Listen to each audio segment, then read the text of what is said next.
Hey guys, it's Vicki the Literal Crafter in Western New York, and I wanted to share something with you that is super helpful to me, and maybe somebody out there will find it helpful to them. So I have in front of me a collection of, I'll call them reference books, and I'm going to show you what's inside and give you kind of the backstory. So 25 years ago, 27 years ago, I had brain trauma and surgery, so I have memory issues. And when it comes to life, I need reference information, and that carries into my art. So when I do a technique or something that I enjoy, I need to capture it, because if I look in a journal that I made a year ago and I like something I did, I probably can't figure out how to do it. So I have put together a collection of reference books, and I'll start with this one. This one is fairly new. This is just a book, I called it Techniques. It's general techniques and processes that I particularly enjoy.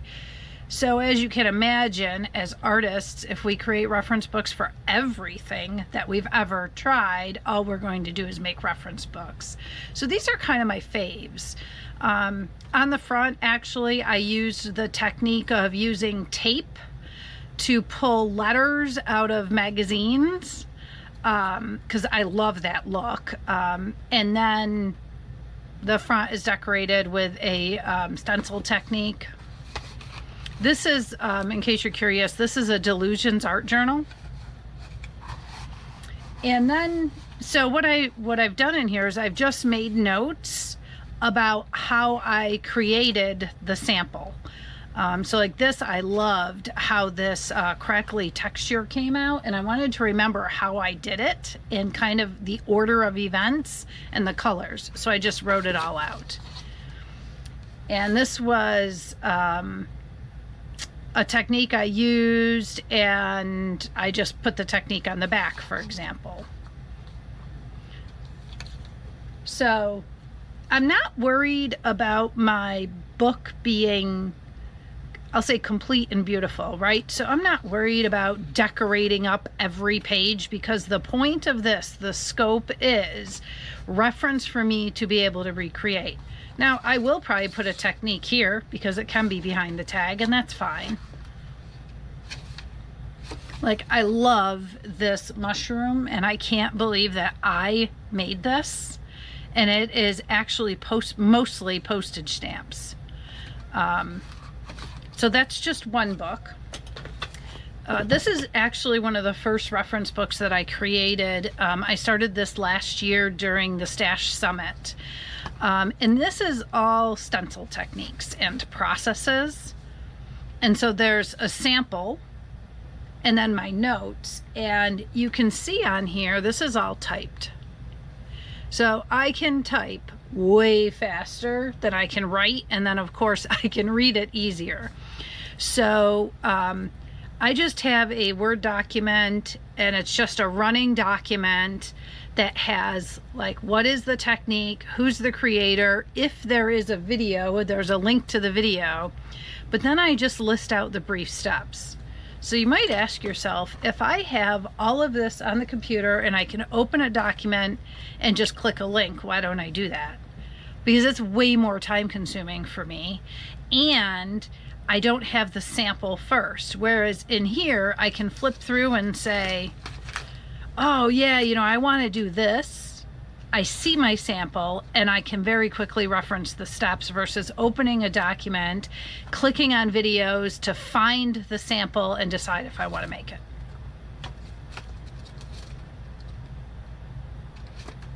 And, you know, I think it's important in your reference book to put what you've learned. So not only what works, but maybe what doesn't work. This took me 3 attempts to recreate in my book, and so I made notes as I went along.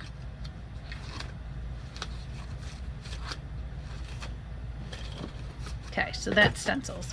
This is a brand new one, and it is under construction.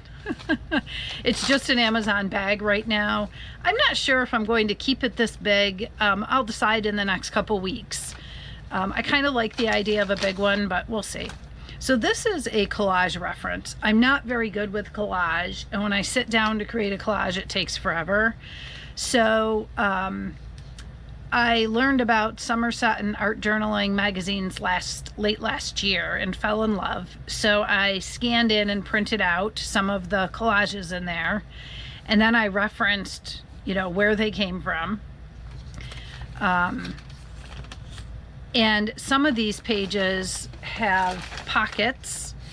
So last year during the Stash Summit, I believe it was sponsored by Justine Hovey, hosted by her, but a lot of artists involved in that. I learned that you could, a technique to, you could sketch a collage. And so for me, like looking at this, there's a lot here. But I can create just an outline sketch of various layers and elements.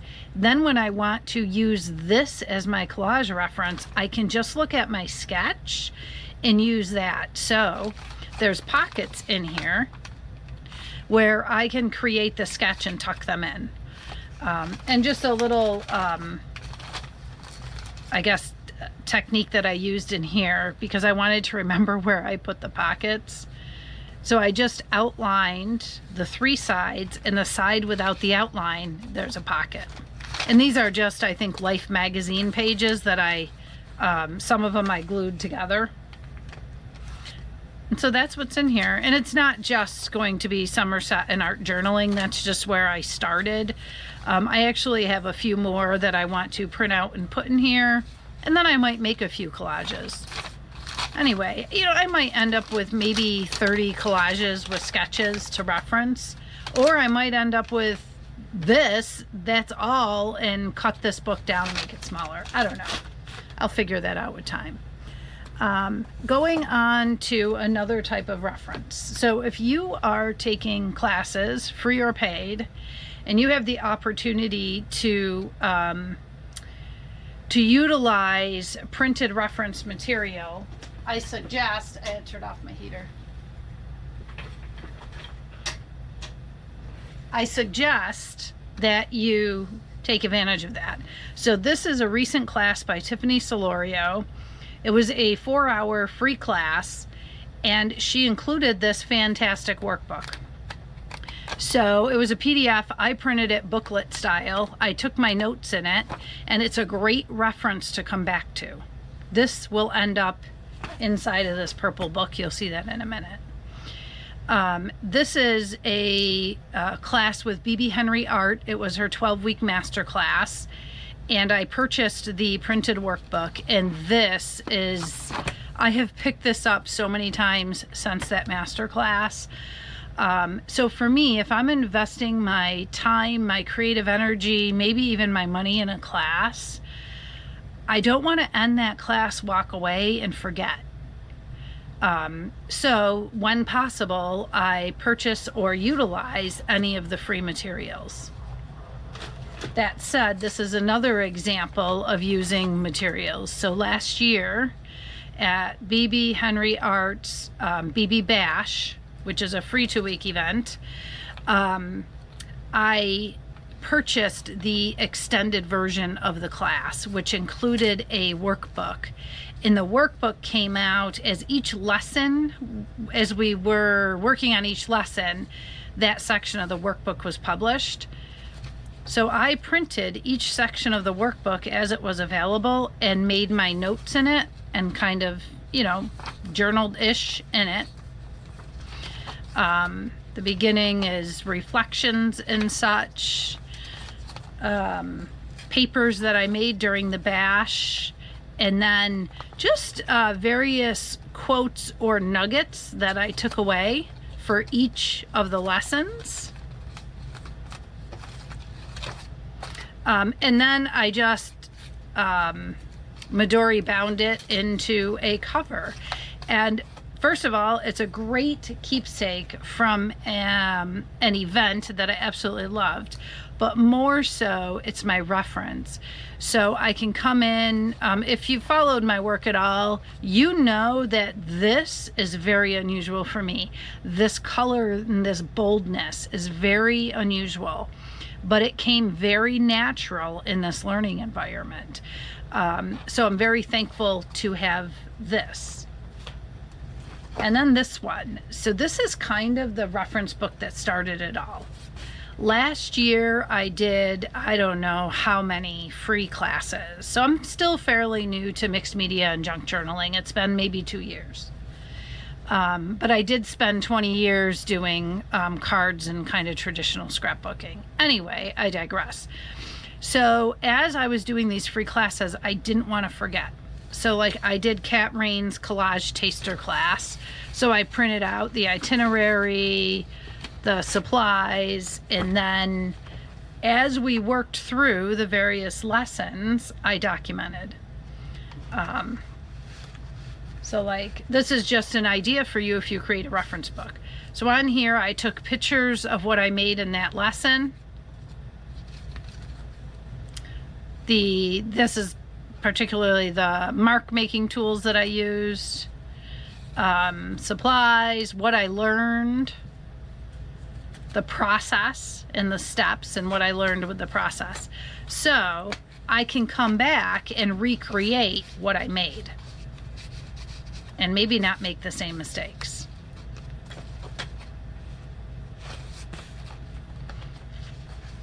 We did a palette, so this was the process for selecting our palette, making our palette, and I have my palette examples here.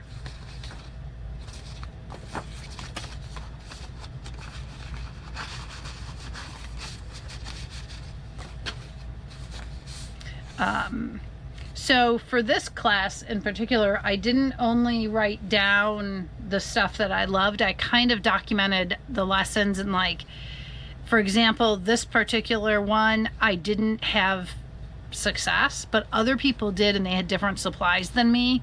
So I was glad I wrote this down and have it on record so I can try it again. And then sometimes it's good to look back and say, yeah, I don't want to do that again. So like here's the process, what I liked, what I didn't like, and then I might try it again, and so on. So you can see I've just included a lot of reference material in here. Now this, when I started this, you can tell I sprayed the backgrounds.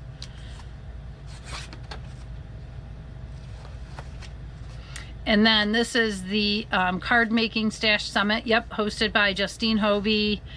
And like for me, this whole event was great, but my biggest takeaway was to limit my palette, the number of supplies, and limit the overthinking I do.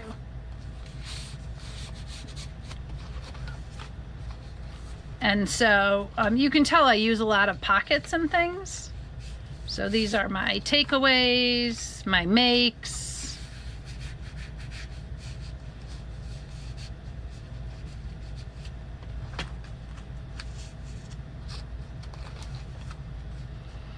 Then I did Andrea Garvey's abstract mini art class. This was so much fun. But again, what I learned, any tips, and then how to do the various layers and the supplies. And then this is another class by Tiffany Solorio, and it's her alcohol ink exploration. And this is a PDF that came with it, and that is a fantastic reference. And then day 1, day 2, day 3, kind of how it all evolved, what I made it on, etc. So again, I'm going back to, if you're investing your time and energy in learning, I don't know what happened here.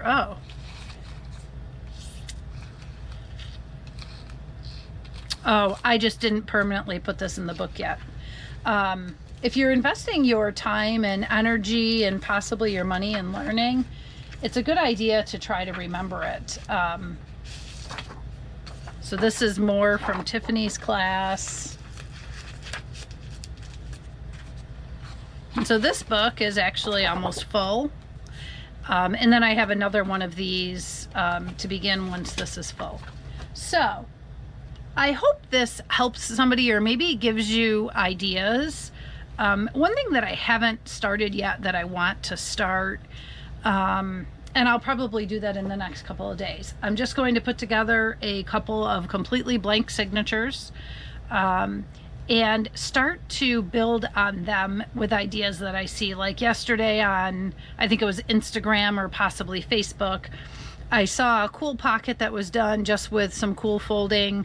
And I'd like to make one and just stick it in a book that I can refer to later and say, oh yeah, I want to make one of those pockets, and have the little either instructions or maybe just where to go find the video for it or whatnot. But just kind of an idea book that I can reference. And sure, some of my junk journals can be that, but my journals don't have the reference information. So anyway, I hope this was inspirational, maybe triggered some ideas for you.